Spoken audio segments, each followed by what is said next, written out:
Ia putula mata. Bula bumba. Hotolo katulu mata. ও কেষ্টদা, এসব কি বলছে গো? পালাও গো, পালাও পালাও, এগুলো তো কঙ্কাল। হ্যাঁ, তোরা চুপ কর, আমাকে আমার কাজ করতে দে। বহুকাল আগের কথা। সেই যুগের গ্রামে গ্রামে ছিল না কোনো হাট বাজার। দূর দূরান্ত থেকে মানুষ আসতো তাদের সওদা করতে নদীর পাশের বিশাল বাজারটিতে। আর এই বাজারগুলোতে পণ্য সরবরাহ দিত বিভিন্ন রাজ্যের সওদাগরেরা। তাদের ব্যবসাই হলো এক রাজ্যের পণ্য অন্য রাজ্যে নিয়ে সওদা করা। আর আজকে আমরা দেখব হাড় কাঁপানো ভয়ঙ্কর এক গল্প কাহিনী, সওদাগরের নৌকা। এই বস্তাগুলো সাবধানে নিয়ে এস। Very careful, don't take any risk. আগে ঠিক আছে কর্তা। সময়টি ছিল বর্ষাকালের শুরুর দিক। এ সময়টাতে নানান রকমের ফসল এবং আমন ধান নিয়ে নদীর পথে পাড়ি জমিয়েছেন 5 জন সওদাগর তাদের জাহাজ নিয়ে। আকাশটি সেদিন সকাল থেকেই মন ভার করেছিল এক অজানা কারণে।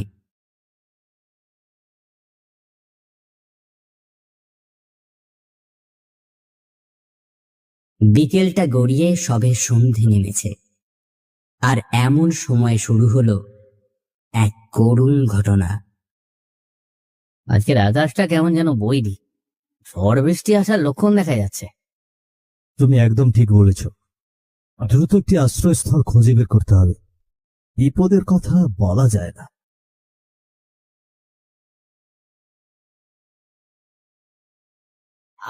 কি করছেন কি? আস্তে আস্তে নিয়ে যাও, একটা বস্তাও যেন ফেটে না যায়। আগে মাফ করবেন কর্তা। দেখলে তো রমেশ, এই শ্রমিকদের অবস্থাটা দেখলে? আরে বাদ দিন না, ওকে ওর মতো কাজ করতে দিন না। এই কাজগুলোতে ছোটখাটো ভুল হওয়াটাই স্বাভাবিক। তাদের কথার মাঝে বিকট এক শব্দে গর্জে উঠল আকাশ। ঝড় বৃষ্টি না থাকলেও প্রচন্ড বেগে শুরু হলো সনসন বাতাস। ঝড় আসার পূর্বেই মাঝ নদী পেরোতে হবে। এই কে আছো? দূরবীন নিয়ে এসো, জলদি জলদি আশ্রয়স্থল খুঁজতে হবে। দূরবীনে চোখ লাগাতেই দেখা গেল বিশাল একটি চর এবং চারিপাশে জঙ্গলে ভরা। তার সাথে শুরু হলো তুমুল এক ঝড়। ওই যে একটি চর দেখা যাচ্ছে, জলদি জলদি এই চরের জাহাজটা বেরাও। ঝড়ের বেগে জাহাজ সামনে এগোচ্ছে না। কে আছো? ইঞ্জিনের শক্তি বাড়াও, জলদি করো। সে করেই হোক আমাদের সেই চর অব্দি পৌঁছাতেই হবে, নইলে নইলে কেউ আর জীবিত থাকবো না।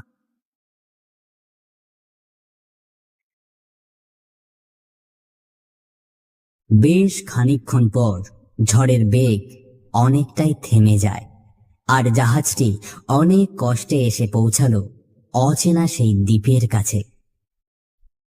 দ্বীপের মাঝে ঝড় না থাকলেও বৃষ্টির বেগ ছিল বেশ অনেকটাই। তারা জাহাজটিকে ঘাটে ভিড়িয়ে বৃষ্টি থামার অপেক্ষা করছিল জাহাজের ভেতরে বসে। এই রাতে আমাদের এই জাহাজটিকে এখানে রাখাই ভালো হবে। যদি ঝড় থেমে যায় তাহলে তাহলে এখানে এভাবে জাহাজটিকে ফেলে রাখার কোনো প্রশ্নই ওঠে না। জঙ্গল দ্বীপে যেহেতু এসেছি, কিছু শিকার করতে পারলে ভালো হতো। রাতে শিকার করতে বেশ ভালোই লাগে। তা বেশ বলেছ, তবে কুলিকেও সাথে নাও, কিছু জ্বালানিও নিতে হবে। ভাবছি জঙ্গলে আজ মাংস পোড়া খাওয়া যাক, বন্দুকটিও সাথে নিও। রাত আনুমানিক 9টা নাগাদ বৃষ্টি একদম থেমে গেল। জাহাজে থাকা একজন কুলি এবং 5 জন সওদাগর আর এক মুহূর্ত দেরি না করে রওনা হলো শিকারের সন্ধানে। আর জাহাজে থাকা বাকি মানুষগুলো সহ জাহাজটি পড়ে রইল তীরে।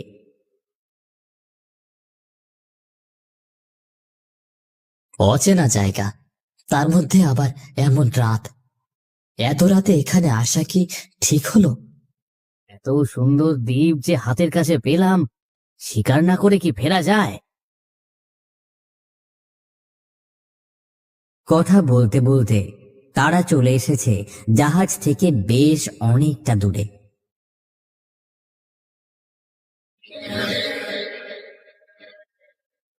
আরো সামনের দিকে এগোতেই হঠাৎ করেই তাদের চোখে পড়ল ছোট্ট টিমটিমে একটি আলো। জঙ্গলের মধ্যে যে এমন আলো থাকা স্বাভাবিক কোনো বিষয়, সেটি সওদাগরের আর বুঝতে বাকি রইল না। আমরা কোনো শিকারের পাল্লায় পড়লাম না তো? শিকার করতে এসে যেন নিজেরাই আবার শিকার না হয়ে পড়ি। চুপ করো সবাই, আমাদের এখানে আর না থাকাটাই ভালো। চলো জাহাজে ফিরে যাই সকলে। তারা যখন জাহাজে ফিরে যাবার সিদ্ধান্ত নিয়ে নিয়েছিল, ঠিক এমন সময় তাদের কানে এসে লাগলো বিকট শব্দের ঘণ্টার আওয়াজ।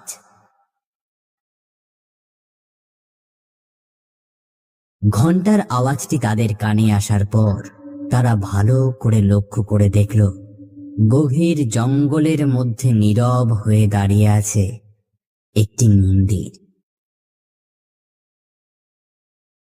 এবার সওদাগরেরা মন্দিরটির দিকে অবাক দৃষ্টিতে তাকিয়ে যেন। মন্দিরটি যে এমন জঙ্গলের মধ্যে থাকতে পারে, এই বিষয় নিয়েই তাদের মধ্যে চলছে নানান আলোচনা। কি অবাক কাণ্ড! এমন একটা নির্জন দ্বীপে মন্দির, আর মন্দির দেখতেও বেশ পুরনো মনে হচ্ছে। হ্যাঁ, দেখে তো মনে হচ্ছে কম করে হলেও 100 বছরের পুরনো মন্দির হবে এটি। মন্দিরটিকে ঘিরে নানান আলোচনা শুরু হলো তাদের মধ্যে, কিন্তু তাদের আলোচনা মাটি করে আকাশ গুড়ুং গুড়ুং শব্দ করে আবার ছেড়ে দিল তার জল। এমন ভরা জঙ্গলের মধ্যেও গা বৃষ্টির জলে ভিজে যাচ্ছে। কোথাও আশ্রয় নেবার মতো তো স্থান দেখছি না। আমরা বরং ওই মন্দিরটির ভিতরে গিয়ে আশ্রয় নেই। মন্দিরটি ভালো করে ঘুরেও দেখা হবে, আবার বৃষ্টির জল থেকে বাঁচার জন্য আশ্রয়ও পাওয়া যাবে। শঙ্করের কথা খুব একটা ফেলে দেবার মতো ছিল না। যেহেতু জঙ্গলের ভেতর আর কোনো আশ্রয় নেবার মতো স্থান নেই, তাই অন্ধকার মারিয়ে টর্চের ঝাপসা আলোয় মন্দিরের দিকে পা বাড়ালো তারা 5 জন।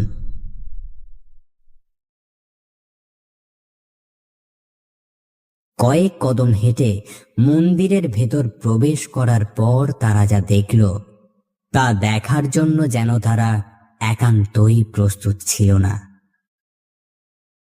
ছোট্ট একটি ঘরে চুপ করে বসে ধ্যান করছেন মন্দিরের এক পুরোহিত, আর তার পাশে রাখা আছে সোনালী রঙের এক চকচকে মূর্তি। সর্বসাধারণের জন্য এই মন্দিরে প্রবেশ নিষেধ। চলে যাও তোমরা, আর 1 মুহূর্ত দেরি করবে না। স্বর্ণ মন্দির? হে তো সোনার মূর্তি রে! পেয়েছি পেয়েছি পেয়েছি পেয়েছি! এবার এবার আমাদের সব কষ্ট মুছে যাবে।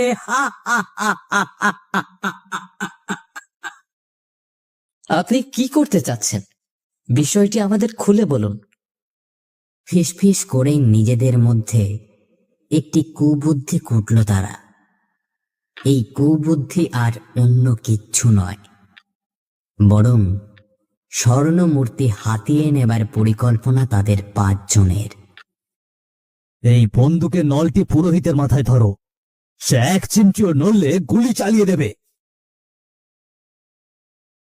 জলদস্যু, ডাকাত, সাধারণ মানুষ অনেকেই চেষ্টা করেছেন এই মূর্তিটি নিয়ে যাবার, কিন্তু সফল হতে পারেনি কেউ। জঙ্গলের জিনিস জঙ্গলেই শোভা পায়। তোমরা চলে যাও এখান থেকে, নইলে বিপদে পড়বে।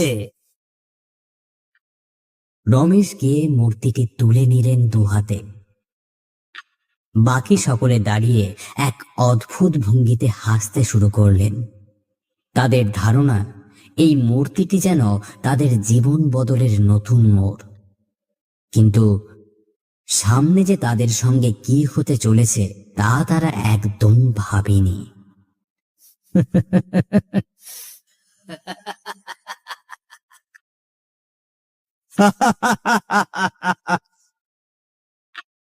তোমরা সকলেই অভিশাপ পেতে চলেছ। তোমাদের সকলের করুণ মৃত্যু হবে। এই হাসি পরিণত হবে নির্মম আর্তনাদে, শুধু বাঁচার আর্তনাদ। তোমাদের আত্মা সাগরে বন্দী হয়ে থাকবে চিরকালের জন্য। যাও, নিয়ে যাও মূর্তি। চুপ কর পুরোহিত, আমরা পেয়েছি নূতন জীবন।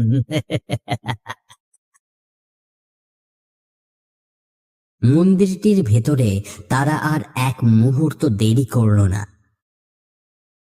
এই বৃষ্টির তোড় ভেঙেই তারা ছুটে চলল জাহাজের উদ্দেশ্যে। হঠাৎ করে অলৌকিকভাবে থেমে গেল বৃষ্টি। জাহাজ ইঞ্জিন চালু করো, জলদি জলদি জাহাজটা এখান থেকে সরাও। রাত ঠিক 12টা। আকাশ একেবারে পরিষ্কার। না আছে মেঘ, না আছে বৃষ্টি, আর না আছে কোনো ঝড়ের আভাস। চাঁদের ম্লান আলোয় নদীর বুক চিরে নিঃশব্দে ভেসে চলেছে সওদাগরের জাহাজটি।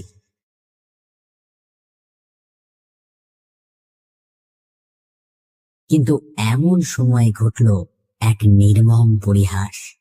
কোনো কারণ ছাড়াই শুরু হলো তুমুল ঝড় বৃষ্টি। বড় বড় হতে শুরু করলো জলের ঢেউ। ঢেউয়ের সাথে সাথে ভীষণ জোরে দুলতে শুরু করলো সওদাগরের সেই জাহাজটি।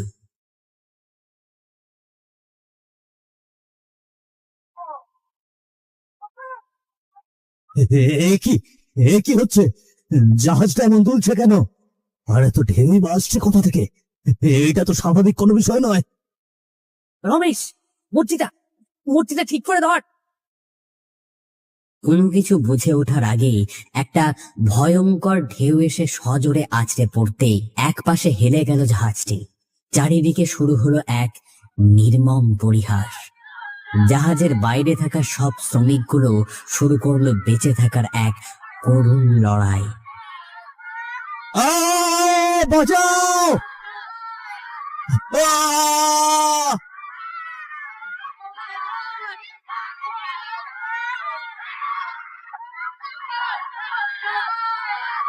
দেখতে দেখতে অথই জলের মাঝে তলিয়ে গেল পুরো জাহাজটি।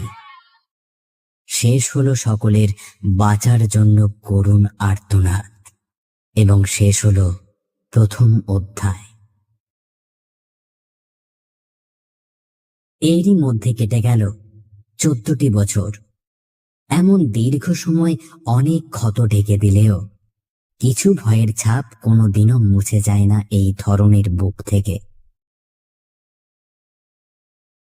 এমনি একদিন সন্ধ্যা ঠিক 7টা নাগাদ সাগরের বুকে ভেসে চলছে 4 জনার ছোট্ট একটি জাহাজ। জাহাজের ভেতরে বসে আছে নিতাই, বলাই, হারান আর কেষ্ট।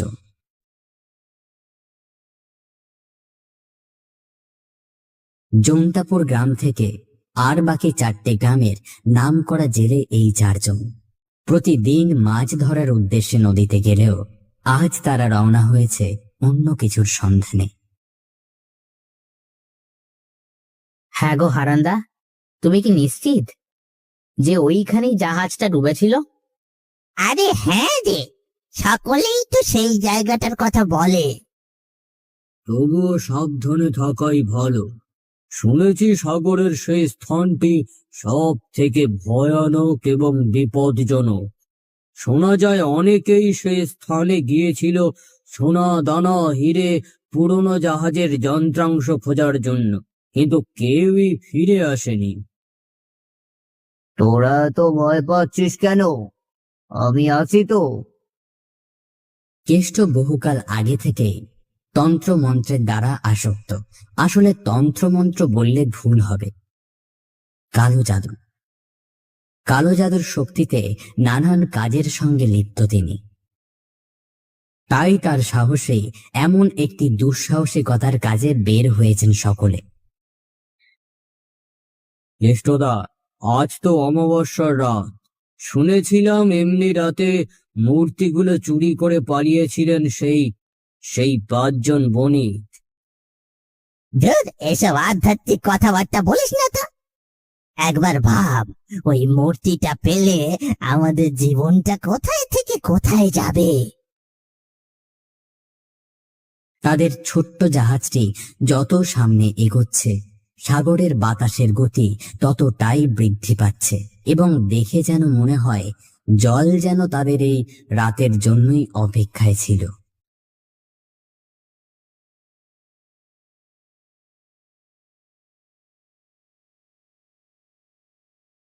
কেষ্টদা, আরে দেখো দেখো, সামনে একটা বড় জাহাজ দেখা যাচ্ছে।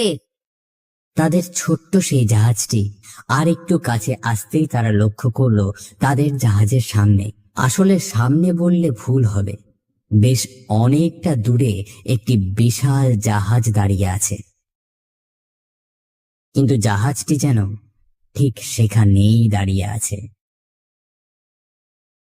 সে কি রে, এই তো সেই জায়গাটি। এখানেই তো সেই সওদাগরের জাহাজটা ডুবে গিয়েছিল। তাহলে কি এই জাহাজটাই? তোরা ভয় পাস নে, আমাদের জাহাজটি সেই জাহাজের কাছে নে। জলদি কর, জলদি। তারা এগিয়ে যাচ্ছে সেই বড় জাহাজটির কাছে। খানিকক্ষণ পর তারা জাহাজটির কাছে আসতেই লক্ষ্য করল অপরিণত কিছু কালো ছায়া আর কঙ্কাল সেই জাহাজের ওপরে দাঁড়িয়ে আছে। কেউ বা লাফিয়ে পড়ছে অতই জলে, আবার কেউ বা লাফিয়ে উঠছে জাহাজের বড় পালগুলোর ওপরে। Ulay kalakantunu. Dia putula meta. Bulagumba. Hotol katulu meta. ও কেষ্টদা, এসব কি বলছে গো? পালাও গো, পালাও পালাও, এইগুলো তো কঙ্কাল। হ্যাঁ, তোরা চুপ কর, আমাকে আমার কাজ করতে দে। কেষ্ট তার চোখ দুটি বন্ধ করে বুকে একটি হাত দিয়ে বিড়বিড় করে মন্ত্র পড়তে লাগলেন। নমো তস্মা ভগবতো অর্হতো সম্মা সম্বুদ্ধস্য। অদ্ভুত ভাষা। কিছু কথা না বলে এক এক করে কয়েকটি কঙ্কাল ঝাঁপিয়ে পড়ল হারানের ছোট্ট জাহাজটিতে। Kalay mumbu. Sama tomba. Uwa gulay talon kamba. Kulubing tuwa tilongka. Tubila tulu.